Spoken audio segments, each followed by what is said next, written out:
You see, you hear and see sitting before you Dr. Robert O. White from Montgomery, Alabama. Thank you for blessing us with your presence, Dr. White. That is my pleasure. Glad to be here. All right. Now, last time we had you on the phone, we were talking about some things. What we always talk about is the things that affect our community. Of course. The things that we need to do to take back the narrative, to take back our traditions, and to take back our power. Right. And people misunderstand power for holding someone down. Power is control over the way you live, the way you die, and the way that you raise your children. Right. Right. So I want you to jump in here and give us some of your insights and thoughts on some of the things that we can do. Well, I think that an education on what power is important, because every culture centers its education around the perpetuation of that culture. And so power has to do with ability to promote, pursue, protect one's own self-interest. And so if you don't know what your interests are, you don't know what to protect, and you don't know what to advance, you don't feel confident, you don't feel assured of yourself, you don't have what Maslow called that self-actualization, So you ultimately are used for other people's interests. So education is supposed to teach you about power, how to use it, how to manage it, the morals and the ethics involved in it, and just what you're capable of and what your gifts and talents are. So if other people, as Malcolm X said, and other people have said, Frederick Douglass said it in his own way, that people will never educate you to compete with them. That's something that you have to do. And African American people will pay for their church, they'll pay for their lodge, their fraternity, their sorority, their house, their car, but they'll beg for their education. And we have to, that's the narrative that we have to change, that education, as Richard Wright said and others, is what we must do for ourselves and to ourselves, and not turn that over to other people.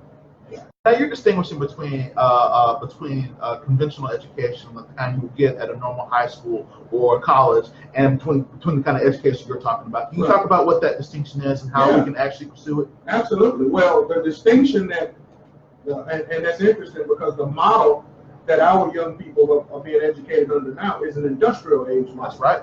Yeah, right. We're teaching them how to, how to be good workers. Yeah, how to be good not workers. bosses, but workers. Yeah, and not good thinkers. Right. Exactly. Right. Exactly. Yeah, not good thinkers. And so the education that we're talking about begins really with the mom and the child, the mom and the dad and the child. What that home is like, what the conversations are like.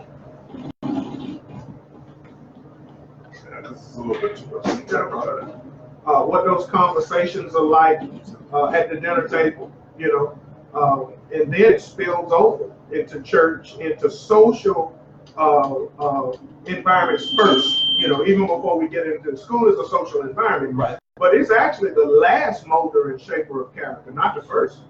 You know what I'm saying? So an educated mama makes for an educated child. So we have to understand that we have to educate ourselves, because our curriculum may be different than the curriculum that people are giving to us. Now, education and power. As black people in America, we're in a white supremacist state, and educating ourselves on power necessarily puts us in contention in that state. How do we actually? How do we actually train children and train parents to deal with that antagonism? Right. Well, we've got to give them something that we have never really had, and that's facts. So much, well, we talked about this a little bit last week, so much of what we know about ourselves is actually white people's interpretation of ourselves. And even if you're black and you have a PhD, you're a black person who's interpreting the black self through white eyes. You would have had to in order to have gotten your PhD. And ultimately, we have to open up the door for clear dialogue. And the dialogue that we're talking about is the dialogue that grandmama would tell you about how things were in her day, how granddad, it starts with those oral histories, and you could build so much even from that, because, we're actually trying to understand how sharecroppers could put their kids through college. Right. Right. Or how slaves like the Mary at 9 in Marion, Alabama, could start Lincoln Normal School with nothing. you know, and then get all of these people to start contributing to, you know, to what it is that we're doing. Even Caucasian people, you know, a lot of your black schools got started with overwhelming support from white people, because white people knew that a bunch of uneducated people walking around was not going to be good in any circumstance. So yeah, so we have to start, in my opinion, with slavery. You know, start there. Let's see what the slaves said, not what the movies say, you know, not what researchers say, not what, you know, I always start with the slave narratives themselves. You know, what did the slaves say about their own condition, and go from there. Exactly, and you know, that's actually something that I talk about often, is that when people interpret slave experiences through movies, they're only getting the suffering and the pain without actually internalizing slaves as actual political entities, though. And I think that and I think that one of the things that, you got to read the slave narratives. You have to read slave narratives. You have to read what slaves said about themselves, even if the interpretation is bad. You know, there are a lot of demographers that were coming from the government that actually documented their language in very, very, very bad English, and it was deliberately bad so you wouldn't be able to understand it today. We have to actually go through those conversations ourselves. Right. And I've got kinfolk that are Gullah in Geechee in South Carolina, and so we went up for their meeting. As a matter of fact, the title of my book was actually taken from them. Okay. Yeah, we have a Gullah Geechee corridor. Okay, so we're creating a civil rights corridor here, right? So, you know, yeah, we borrowed it. You know, we culturally appropriated it, but we're part of the same culture. Right? But I had a Caucasian professor from, you know, I think University of South Carolina, whatever, doing a lecture to Gullah people on Gullah language. How can you do that? I mean, you know, I mean, but what you're dealing with is, most of our experience is trying to help white people understand us. So you'll have to kind of sit there and let them muddle through stuff we do every day. You know, I had a sociologist, she was writing a dissertation, and she came to my house and she was doing it on something on the black family and so forth. And, you know, she was talking about, you know, because our nuclear family is, you know, dissolved and this, that, and other. And I was like, well, who said the nuclear family was dissolved? So we were sitting in my in my living room, right? And so there's a knock at the door, right? And so it's 4 teenage dudes, and there's a, you know, and they look at me and I look at them, and I don't say anything, and they just walk on in the house and go back in the bed. And so she's looking at this social phenomenon, and she was like, she said, I thought you said you only had one kid. I said, I do. And she said, well, she's a girl. I said, yeah. I said, well, those are, who was that? I said, oh, those are the kids in the neighborhood. And she was, well, you didn't say anything to them. I said, I know. I said, they want to play they want to play video games.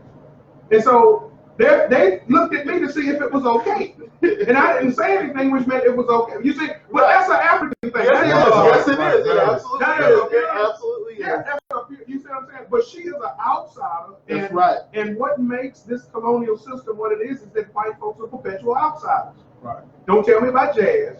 You see what I'm saying? Don't tell me about Led Zeppelin, because Led Zeppelin is nothing more than Willie Dixon's music. That's right. You know, that's right. Don't tell me about, you see what I'm saying? I don't need that. You know, I can listen and I can tell. But when an outsider comes in, we're struggling with white people interpreting who we are, because they don't know. And so we know them backwards and forwards, because we were in their house, we were in their, you know what I'm saying? Nurse their baby. Yeah, but they weren't with us. I mean, you know what I'm saying? They were not coming into our communities unless it was, you know, to do something, you know, ill-equipped or ill-advised. That's you right. know? So that's what we're dealing with. So, you know, when you see a black movie or this, that, and the other, that's actually a black person living out a white interpretation of what they think black life is, right, and not black life living out black life. Well, let me ask you something, since you're talking about that. Now, what do you do with, you know, we know white people don't understand us. Right. What do you do with us that don't understand us? Mm-hmm. And when I say that, I mean, you know, we don't really understand our self-worth, the light skin, dark skin thing, right? The you know, the classism, the sexism within our own race. Right. Now, what we're here to do, right, including you, right, and your travels and your work, right, what do you do to help wake people up? Right, exactly. Well, one, you have to be the example.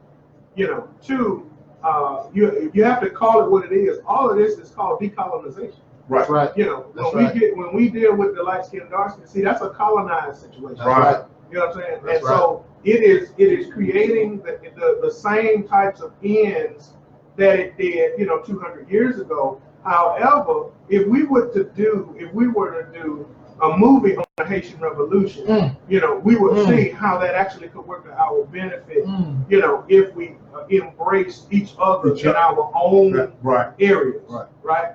Because the mulatto class in the Haitian Revolution was the revolutionary class.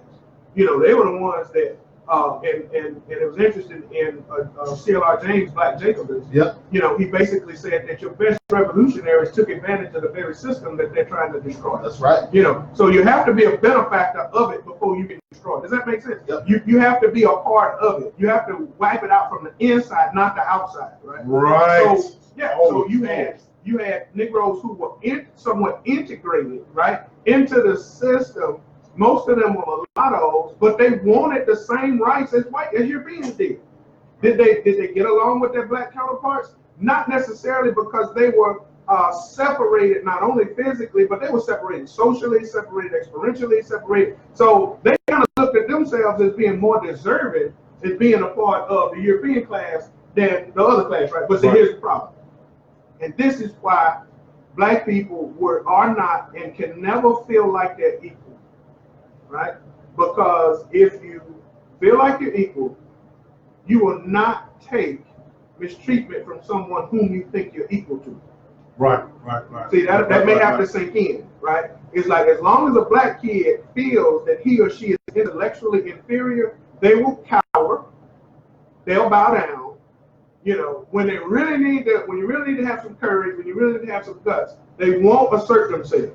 Right? They'll assert themselves against other black people because they know they're equal. That's right. That's why you get, you know, Negro, you ain't nothing. Who you think you are? Exactly. See, but you need to be doing that to other people, not to your own. That's right.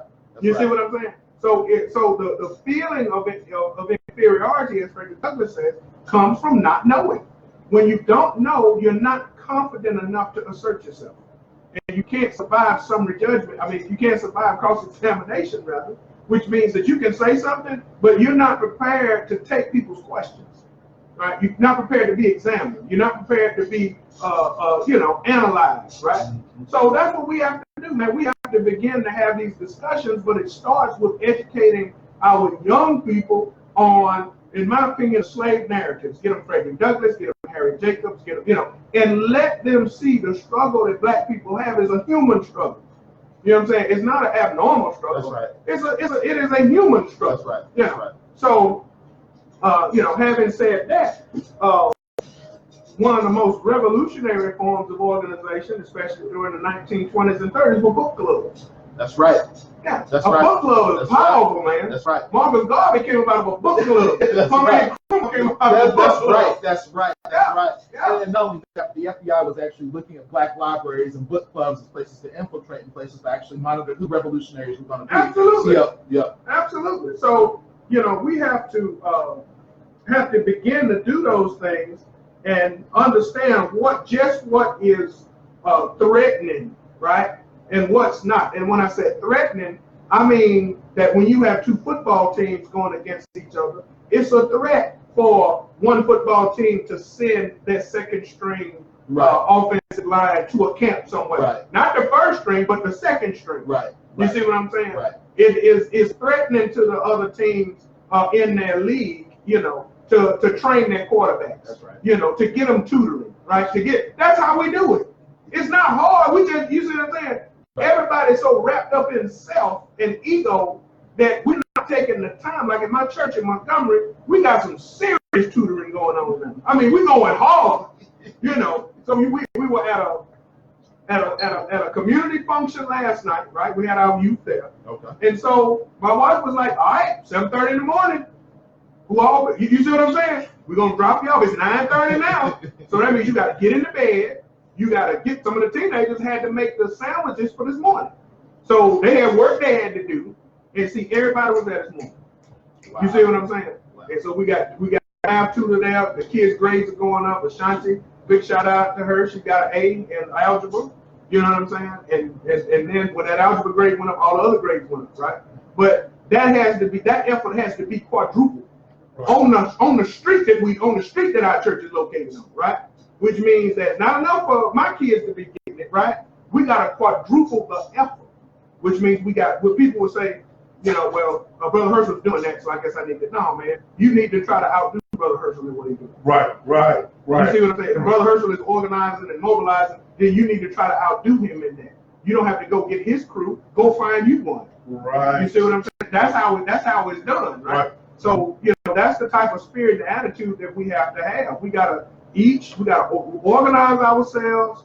Each sector identify some values, right? And the best way to fulfill those values. That's what I'm gonna talk about tomorrow in my sermon, right? Is identifying objectives and keeping your priorities while you fulfill those objectives, right? How is that doing?